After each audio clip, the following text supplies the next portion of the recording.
Thiago Henner pour un nouvel épisode. Et pour cette fois-ci, premier match de cette demi-finale et première victoire. Ou comment faire voler en éclats la mini-preview qu'on avait fait mardi soir. Le club de la capitale a peut-être enfin eu son match référence très attendu dernièrement en battant l'Asvel 94-81, une grosse performance offensive avec une première mi-temps d'exception. Il y a eu quand même eu des petits moments de relâchement, on va revenir sur tout ça. Et les choses sont plutôt bien faites car pour ce débrief, je suis de nouveau avec Théo avec qui on a fait la mini-preview. Salut Théo. Hello. Théo, je vais te lancer tout de suite. On a vu un Paris Basketball très conquérant en début de match qui envoie un run assez exceptionnel pour lancer la partie. Je pense que Paris s'est peut-être fait peur sur la fin de la première mi-temps, le début de deuxième où l'Asvel revient à pied de 5 points, 6 points. Et puis après, il y a eu de nouveau un run. Paris a retrouvé la confiance. En fin de match, un second souffle pour l'emporter plutôt paisiblement. Qu'est-ce que toi tu retiens de ces victoires? On avait dit que Paris serait probablement fatigué parce que Paris a joué il y a moins de 48 heures. Comment toi tu analyses là un peu ce premier match? Ouais, comme tu l'as dit, Paris a commencé très très fort, assez rapidement à prendre le dessus. À la fin du premier quart, Paris est devant de 22 points, 33-11. Paris a compté jusqu'à 27 points d'avance, si je dis pas de bêtises.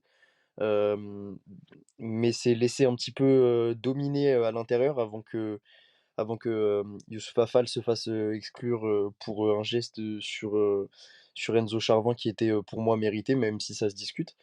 Euh, Paris, ouais, c'est un petit peu. En fait, Paris a surpris, je pense, l'Asvel, mais l'Asvel a très très bien réagi en revenant petit à petit. Mais je pense que, et c'est ce que Geoffrey Lauvergne a dit en sortie de match en interview, tu peux pas prétendre à quelque chose, à revenir dans un match quand tu démarres vraiment aussi mal et que tu reviens d'aussi loin. Donc ça a été très compliqué pour l'Asvel, mais Paris a très très bien géré son début de match. Et même s'il y a eu des petits moments de flou, Paris a su encore comme une fois, comme toujours, comme beaucoup de fois, su mettre les tirs qu'il fallait. Il y a eu beaucoup d'adresses, notamment en première mi-temps. Au global, Paris termine à 52% à 3 points. Moi, c'est ça qui m'a marqué, en prenant des shoots à la fois simples et à la fois compliqués par séquence, ça dépendait. Mais j'ai bien aimé au global ce match, mais c'est vrai que on a senti un petit peu ce qu'on avait dit en preview, même si le résultat est très très bien pour nous, hein, évidemment, on repart avec cette victoire. On a vu encore une fois de la frustration, des petits coups de stress par moment et beaucoup de fatigue aussi, notamment sur des replis défensifs où vraiment on voyait que la défense était souvent absente, notamment avant la mi-temps. Ça a été un point qui a été abordé par le coach en interview de retour de mi-temps. Vraiment, il était excédé, il était fou devant la caméra et il a dit It's shameful, vraiment, enfin, il était vraiment abattu. Et donc, un match vraiment mi-figue mi-raisin, mais il reste quand même. Je pense qu'il reste quand même réussi parce qu'on s'attendait pas forcément à prendre les devants et le dessus sur cet adversaire aussi vite et aussi fort.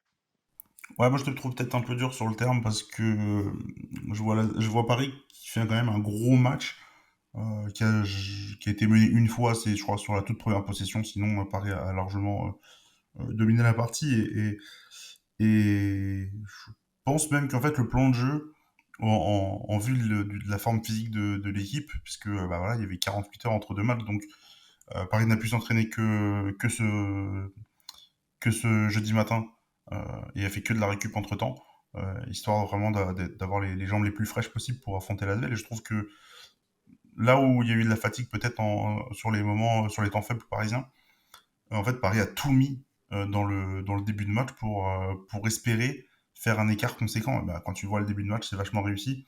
Voilà, 20-6 en 5 minutes, 33-11 à la fin du premier quart-temps, comme tu le disais.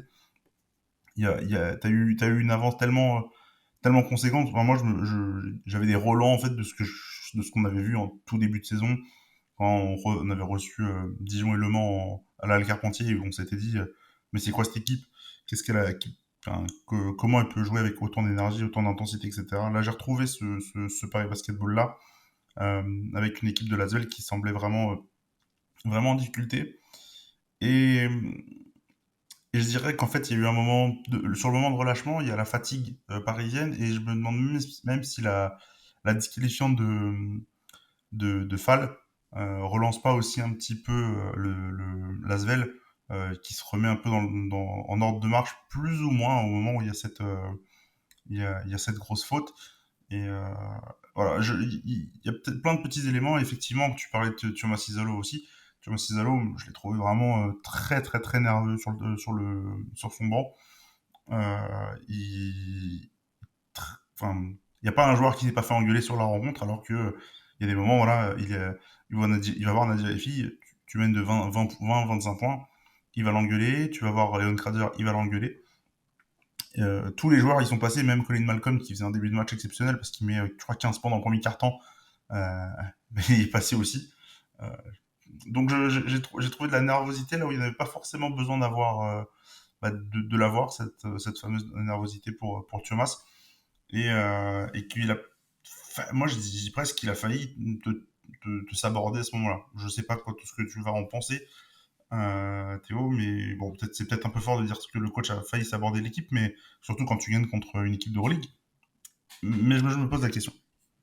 Bah, je suis plutôt d'accord avec toi et c'est vrai que moi, pour le coup, je regardais le match de la télé, j'étais pas sur place, ce soir, mais c'est vrai qu'il a semblé plus nerveux qu'habituellement et il y a ce côté un petit peu, où, quand tu es nerveux, quand tu mets un peu la pression à tes joueurs, ça peut être, bon, mais là, ça paraissait vraiment et c'est vrai que tu me l'as fait remarquer plusieurs fois et quand tu as insisté dessus, je l'ai plus regardé et c'est vrai que ça semblait vraiment un petit peu trop nerveux et pas forcément justifié, de nombreuses fois. Comme tu l'as dit, il y a eu de l'énervement sur Colin Malcolm qui a fait vraiment un très, très bon match, notamment une grosse première mi-temps et c'est vrai que je l'ai vu énormément frustré sur chaque perte de balle, sur chaque, petit geste raté et c'est quelque chose qu'on n'a pas l'habitude de voir sauf, quand les séquences sont vraiment très, très ratées. Mais tu peux pas, râler, sur chaque, option défensive ou offensive, ratée en fait. F Dans des moments comme ça, lui, il préfère faire ça sur des temps morts et régler, ce qui va pas et cetera. Là, il a semblé vraiment stressé tout le match, même quand, comme tu l'as dit, on était à +25, +27, il semblait vraiment très, très stressé. Donc ça reste un point à voir quand même, sur les prochaines échéances. Mais va falloir quand même faire attention à ça. Ouais, d'autant plus que le match de Paris en soi, moi je regarde statistiquement, mais il est très bon. Hein. T'as de l'adresse à 3 points, t'es plutôt performant à l'intérieur, tu domines au rebond, tu ne perds que 9 ballons, bah, et tu fais 107 des balles collectives, donc ce qui est plutôt énorme. Euh, et perdre 9 ballons, c'est vraiment dans la moyenne basse de Paris. Et moi, je trouve vraiment convaincant et même rassurant, en fait, ce match. Même s'il y a, entre guillemets, que 13 points, euh, Paris a vraiment mis l'accent, on va dire, sur cette victoire assez facilement. Et je trouve vraiment rassurant le fait que voilà, Paris n'ait pas bataillé et mis peut-être le premier coup dans cette demi-finale qui va être plus disputée que ce match, hein, bien sûr. Euh, mais là, gagner ce premier match de cette manière, je trouve que pour Paris, c'est une excellente chose euh, et que tu te mets vraiment dans des bonnes conditions avant le match 2 où bah, si tu l'emportes, il en faudra qu'une. Et, si tu peux, et je pense que tu seras en mesure en tout cas d'aller la prendre. Là, en prenant le premier match, tu t'ouvres quand même largement les portes dans la série. Quoi. Ouais, mais ouais, je suis tout à fait d'accord avec, ce que tu as dit. Mais il y a des circonstances, atténuantes pour les 2 équipes, dans le sens où l'adresse, on sait que c'est un gros point, de cette équipe et de toutes les équipes en général, mais beaucoup plus pour Paris selon moi. Parce que quand ça rentre, bah, c'est beaucoup plus facile et on sait que Paris a beaucoup, a tendance à vraiment shooter, notamment de loin, à prendre des shoots en première intention, des choses que d'autres équipes ne font pas. Et ce soir, Paris a eu, comme tu l'as dit, une très, très grosse adresse, à 3 points avec, plus de la moitié des tirs qui sont rentrés. Mais, dans un monde où évidemment, bah, on va pas changer le cours de l'histoire, mais dans un monde où ça rentre pas, bah, ta soirée n'est pas la même et on a vu que Paris se faisait rejoindre petit à petit quand l'Asvel trouvait du rythme et trouvait des bons shoots. Donc, il y a des circonstances entre guillemets, qui ont permis à Paris de s'offrir une victoire un peu plus facile qu'on aurait pu, s'imaginer. Mais on peut aussi se dire que, l'Asvel a eu un enchaînement de malchance parce que, il y a notamment une séquence où l'Asvel revient bien et tu as Charles Cahudy qui se blesse et qui reste, quelques minutes le banc. Alors je pense pas qu'il aurait mis, 15 points en une période aussi petite et que le match aurait changé sur, plein de choses comme ça, mais même la disqualifiante de Fall, si jamais elle arrive pas, le match n'est pas le même. Mais bon, voilà, on va pas refaire, le cours de l'histoire. Ouais, mais alors, et surtout, après, quand il y avait Fall, tu te débrouillais vraiment bien. C'était là où tu avais tes meilleures périodes dans le match, hein. C'est sur les 15 premières minutes, où justement l'équipe nerveuse qui met pas un pas devant l'autre, c'était plutôt l'Asvel que Paris. Donc voilà, moi je suis vraiment rassuré dans l'ensemble par ce match. Et j'ai trouvé même que les choix de Isalo, même si bah, il était, on l'a dit, nerveux, etc. Moi, je l'ai trouvé plutôt bon parce que bah, même le choix de mettre Justin Simon tiens, sur le banc, c'est lui qui jouait pas. Euh, c'est Mika Yontunen qui était de retour sur le terrain. Moi, j'ai trouvé le match de Mika hyper intéressant. Il fait 3 sur 4 à 3 points. Il prend des rebonds, il prend 4 rebonds. Il fait 11 d'évaluation. Moi, j'ai trouvé vraiment son match enfin au niveau de celui que j'estime être le sien pour Mikael Yontunen, où il a été enfin un peu. Il a eu l'esprit de rébellion, en fait, parce qu'on l'a vu sur le match 1 là, du Portel, c'était. Du Portel. Le match 1 de Cholet, c'était dramatique. Il a été mis au placard pour pour deux matchs, et puis là, finalement, c'est Justin Simon qui repart sur le banc. Alors, j'ai encore du mal à comprendre après les deux bonnes performances de Justin. Mais on va dire quand même que Thomas a eu raison parce que le match de Yontunen est plutôt pas mal. Qu'est-ce que t'en penses, toi? Ouais, bah, la performance de Yantunen, elle lui donne raison de toute façon. C'est vrai que, en avant-match, quand moi j'ai su que ça allait être Simon qui était, sur le banc, j'ai eu un peu plus peur. Mais, au final, bah, Yantunen a très vite montré que c'était un bon choix et il a marqué, 2-3 points dans le premier quart si je dis pas de bêtises et vraiment, c'est ceux qui ont fait quasiment le plus mal avec, un, dès le début et un deuxième pour porter l'écart à +12 quelque chose comme ça. Donc ça a été un très, très beau match de sa part et on espère que ça va continuer comme ça parce que comme tu l'as dit, il a un rôle important, notamment parce qu'il est titulaire et qu'on sait que les titulaires ont un rôle évidemment important, même si là, pour le coup, c'est celui des titulaires qui a l'un des temps de jeu les moins importants. Je crois qu'il fait 19 minutes, quelque chose comme ça. Mais il a été vraiment très, très bon, notamment à 3 points et c'est ce qu'on lui demande. Après, c'est vrai que, défensivement, ça reste, évidemment autre chose, hein, c'est pas ce qu'on lui demande. Si jamais il défendait comme, Justin Simon, la question serait vite, bouclée, hein, mais c'est vrai qu'il a fait un match, vraiment très, très bon et il a eu un apport offensif, très intéressant. Il y en a un autre qui a eu un apport offensif plutôt intéressant, plutôt en sortie de banc. Alors le banc était assez performant dans l'ensemble. Euh, je crois que c'est Colin Malcolm qui sort du banc, si je dis pas de bêtises d'ailleurs. Ouais, Colin Colin, donc, Malcolm, il débute sur le banc et c'était Ward, Herrera et Yantunen sur les arrières et aile. ouais, c'est ça. Du coup, Colin, il met 18. Euh, comment dire, bah, on parlait de Michael Antonio, il a mis 11, mais c'est surtout, moi, je voulais pas qu'on parle de Mehdi Nguama. Je me suis un petit peu perdu, mais Mehdi Nguama qui sort un match, il fait 16 d'évaluation, il met 13 points, 3 sur 6 à 3 points, il a 5 rebonds, 3 passes décisives. J'ai vraiment trouvé son match d'une excellente facture. Toi, comment tu analyses un peu sa rencontre et à quel point il a été important peut-être dans cette victoire? En fait, il a été partout. Au-delà de ses statistiques, franchement, il a été vraiment partout. Moi, je l'ai vu faire des séquences, de la défense à l'attaque où, il prend, il défend très, très bien et il fait perdre le ballon à son vis-à-vis et que derrière, il se projette très, très vite et alors il y a une belle action où il vole la balle à Paris Lee. Il se retrouve très, très vite, dans le, côté adverse et il glisse le ballon à Nadir qui, bon, malheureusement rate son lay-up, mais vraiment il a été tout de suite dans l'intensité et vraiment dans ce qu'il sait faire.